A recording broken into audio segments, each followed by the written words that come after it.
everyone, my name is Ken King, and on this channel I tell interesting or scary Reddit stories that I found online. This is a safe space to enjoy stories of the unknown. If you have any stories you'd like to share with me, you can contact me on Instagram or even post on the channel's subreddit page with the link down below in its description. But for now, enjoy the video.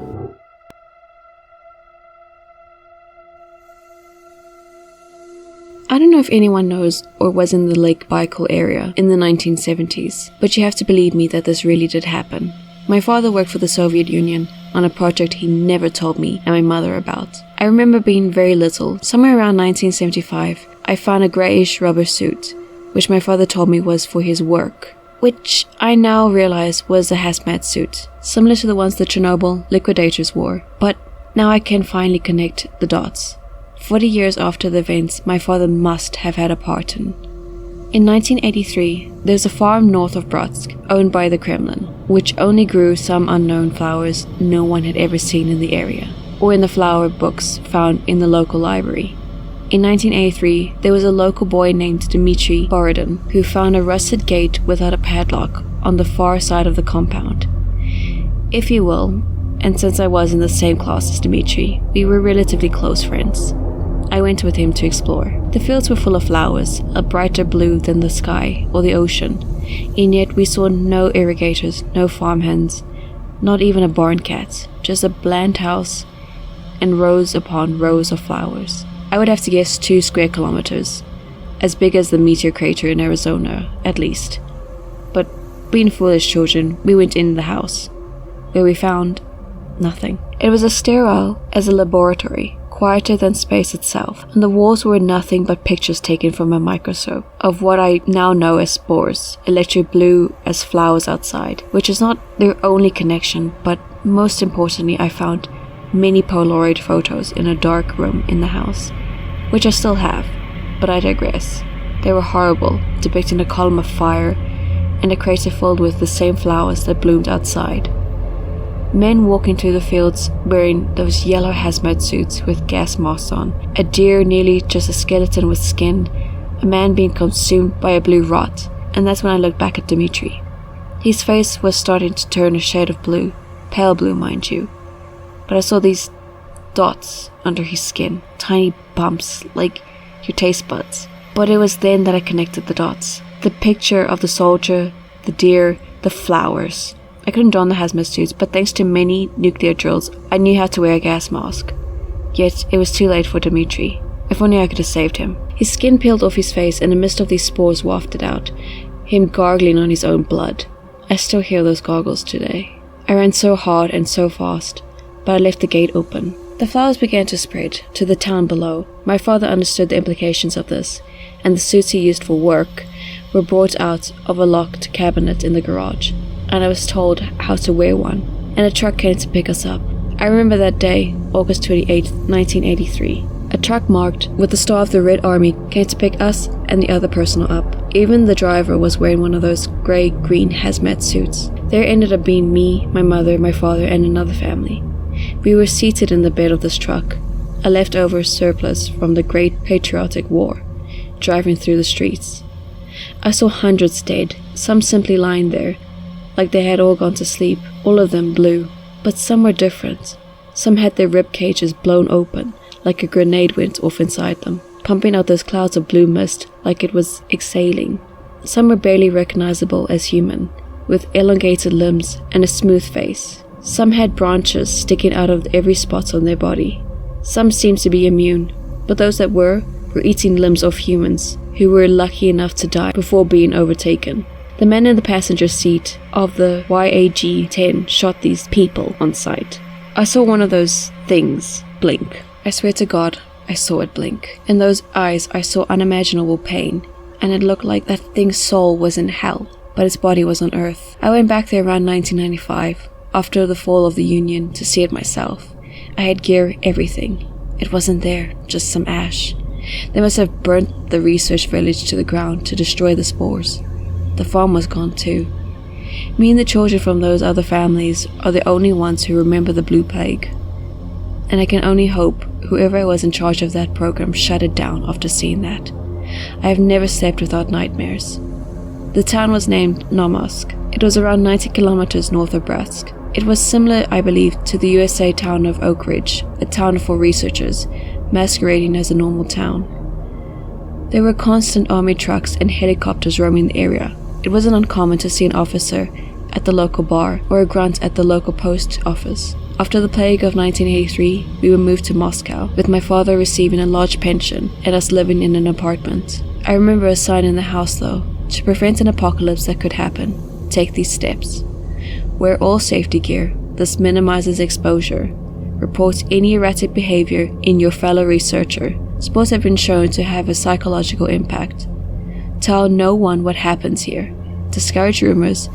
Tell people that it was simply a crop experiment. Kill any intruder on sight. Spores can still asexually reproduce inside a corpse, human or animal. I still have the Polaroids. I'm working on digitizing them. They're an old Soviet brand from the late 1970s. I don't even know if they were made outside the RSFSR.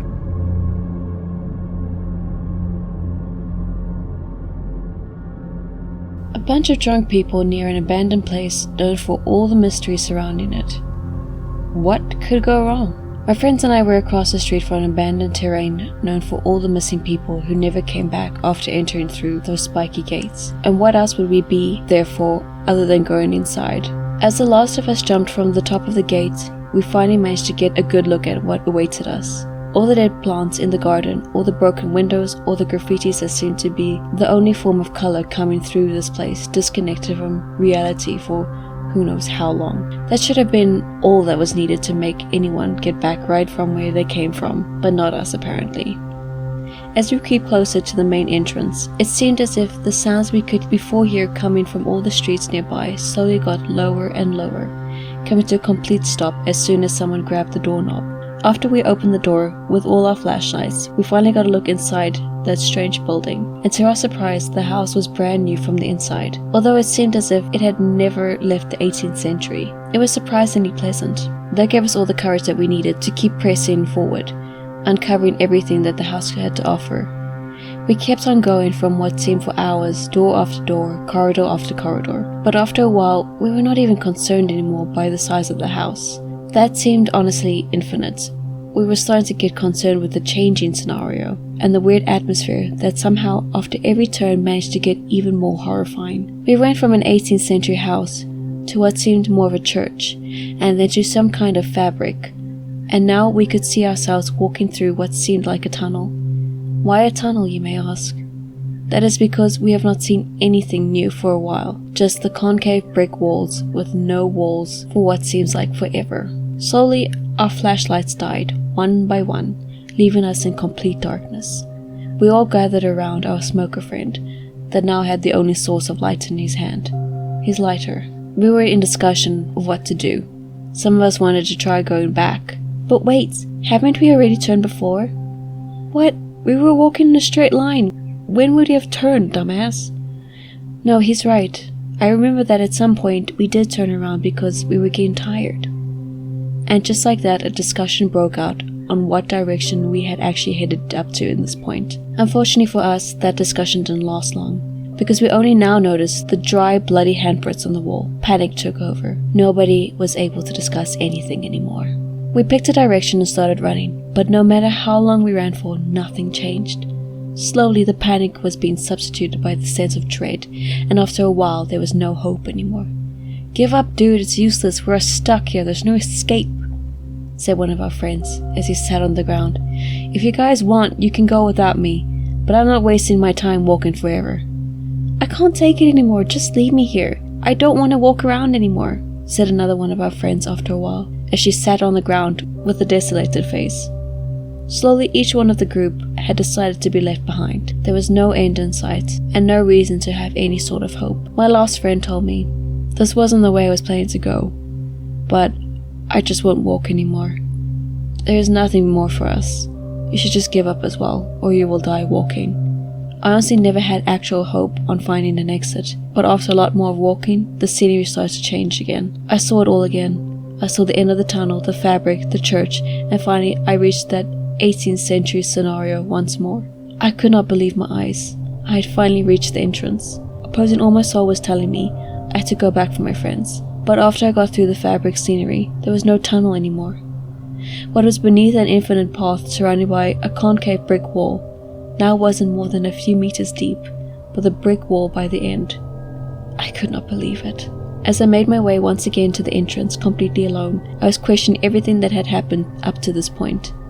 People don't simply disappear like that. But they simply vanished. I reached the main door, surrounded by the 18th century theme. And as I grabbed the doorknob, all the outside noise suddenly reappeared. As the sun burned my eyes, I closed the door behind me. I jumped the gate to finally get over that nightmare. And that is how that exploration went.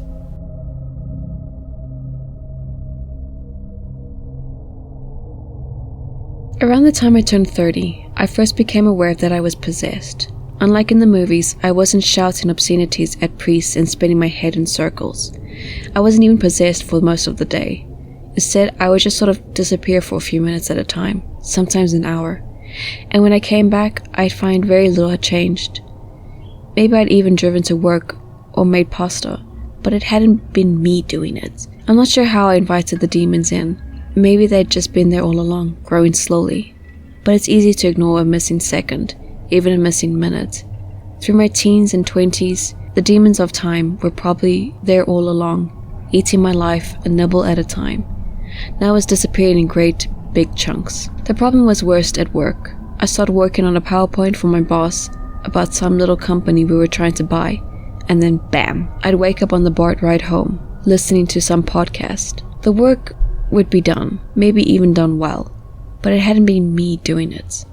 I tried to tell myself it wasn't a big deal, like maybe it's actually a benefit to have someone else do your work or cook your dinner. But I had to admit, I was getting a little on edge. Sometimes I'd wake up at night drenched in sweat, a deep pit of fear in my gut. Sure, I had died already or was about to, any instant. I'd wonder if I'd been dreaming or sleepwalking or what. And then I'd spend an hour googling rare sleep disorders and brain tumors and feeling around my skull for lumps. Stuff I'd actually used to care about were starting to go missing too. Like when I watched football, I'd find myself looking up to find a whole quarter had passed and my beer had disappeared without me enjoying a single sip. Then in February, I went to a Super Bowl party. Honestly, it was usually my favorite time of the year.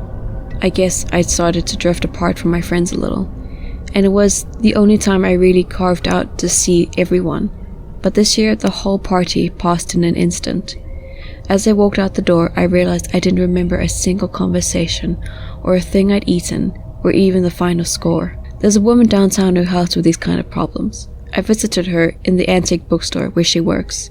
She had me sit in an old chair and then poured a circle of salt around me, all the while clicking her tongue like a clock. Then suddenly I blinked and it was dark outside the window. What happened? I asked. I spoke to your demons of time, she informed me. I asked them to leave, but they refused. There are several infesting you, but I spoke mostly with their leader. He was quite insistent on staying. Can't you make them leave? I asked, getting slightly annoyed. I didn't pay you $1,000 just to have a conversation with them. She shook her head. A demon of time isn't quite like the other possessive entities. They're not malicious, more like curious scavengers. They want to experience life in our world, and to get away from their suffering. We're actually all born with a few inhabiting us. They only get out of hand if you're deeply disengaged with your life. And then they start taking up larger and larger chunks of your time. Kind of a vicious cycle. Look, I said, what's it going to cost to get rid of them? Another couple of grand? I've got the money. She shook her head. You're not listening. You've actually got to care about your life. Or this only gets worse. You blink and a day goes by. Then it's a few days. Then it's a year. You wake up on your deathbed and realize the demons lived your life. And all because you didn't care enough to fight back. I care, I said. I promise. But do you care enough to do these little things to make them go away? She asked. Some basic. Take a walk through the city and look at the edifices of the building. Leave your phone on a charger and don't check it. Leave the phone off. Leave the TV off for a few days and do something you've never done before. Call an old friend. Are you willing to do that? I went home and thought about what the woman said. Mostly I thought about how she cost me $1,000. I tried to take her advice. I threw on a coat and headed towards Golden Gate Park. I tried to notice the cracks in the sidewalk and the little plants sprouting there and the smudges of grey fog overhead. but honestly, trying to pay that level of attention for more than a few minutes was exhausting. It was a shitty day out too, with rain coming down sideways, and after a couple of minutes I was soaked. I ended up heading home and ordering some takeout. As I turned on the TV, I felt my soul slightly fading, like a light on a dimmer. Something was coming to the forefront, eager to watch whatever was on. How could anything be so excited to watch Netflix? I could tell it was starving for any more so I'd throw at it, even just a few hours of watching TV. Because for the demon, every moment was time away from hell. If it wasn't here, it would be burning in a pit of sulfur. Every boring minute in our world was heaven in comparison. And how was I supposed to care enough to compete with that? Suddenly, the real terror of the situation hit me, because I knew I didn't care enough to fight it. I wasn't going to take long walks and watch sunsets. I was going to keep on sleepwalking through life, just like I always had. Somewhere in the dark, I was shaking, acutely aware of my own weakness, and I could see the future stretching out in front of me. A handful of boring decades, mostly lived by something else.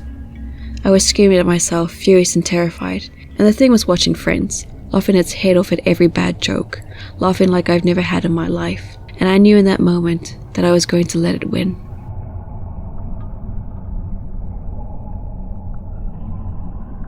This one happened to me in the early 2010s, and admittedly did not happen in Navajo Reservation, but it did take place on another reservation nearby. One night, me and my friends were chilling at his house, playing games, and decided to go out for some late night food. Being that it was past midnight, the only option was the 24-hour McDonald's. After getting our food, we decided to just cruise around the back roads for fun. The area we were driving wasn't well known to us, since we were driving on another tribe's land, but my friend had a general sense of where he was going. The road we were on led us out to the middle of nowhere. We finally stopped and pulled over on top of his big mesa, where the road went down in a snake-like pattern. It was nighttime, like I said, but you could still see a long way off in the distance from our little vantage point, including house lights in the distance, where the road led. After getting out of the car, I walked closer to the edge of this overlook point, and started howling and screaming to hear my echo. I did that for a few minutes before I walked to the very edge and looked down. I saw a light from a window just below me, close enough to where I could have thrown a stone and hit it. I distinctly remember the light looking like it was from a candle, with a flickering, but definitely wasn't dim like a candle would be. I also recall that the windowsill portion was made of stone and looked like an adobe house. Since I was higher up at an angle, I couldn't see inside the window, and I couldn't make out what the house looked like in general. All I saw was a light coming from a window. At that point, I turned to my friend and said something like, "Dude, there's a house just right there," as I pointed to it. "We better get out of here before they call the cops on us for screaming." My friend looked over and saw the light from the window too. He laughed and agreed, so we both got in his car and split. Nothing spooky or creepy even crossed my mind that night. Just that I may have scared someone in their house with my screaming. A few weeks later, me and the same friend went cruising around again, but this time during the day. We visited the same area and pulled over to look at the view. I went back to the edge of the mesa and looked over, but to my surprise there was nothing there. Not only was there no sign of the house, but a house couldn't have been built there in the first place. It was way too steep and rocky, just boulders and sand and weeds. I relayed this info to my friend, and he looked over the edge too, and that's when we both were like, what the hell did we see that night then? My story ends years later when we met and befriended a co-worker who lived and grew up on the reservation where the mesa overlook was. We began trading scary stories, and I told him about seeing the adobe house that night that wasn't there in the daytime. He laughed and said something like, "Dude, you saw the witch house." I asked him to explain, and he said that the area I was in was known for being a spot that people stay away from at night. Apparently witches hang out there now and then, and there's a small adobe house on the cliff side, but it's very small, like something your average person would have to crawl to get into. He doesn't know much more than that, but says he knew plenty of stories of people seeing it lit up at night. So that's my story about seeing a possible witch house. Just like how skinwalkers are Navajo witches, there are other similar witches for other tribes. I don't know the name given to the one I saw, but it's a cool little story to have in my pocket. And that's it for today's video. If you enjoyed it, please leave a like and let me know down in the comments which one was your favorite. Don't forget to subscribe, and if you'd like to support the channel, there are a few links in the description, along with a few links to buy my dark fantasy novel. I hope you have an amazing day. Until next time, bye bye.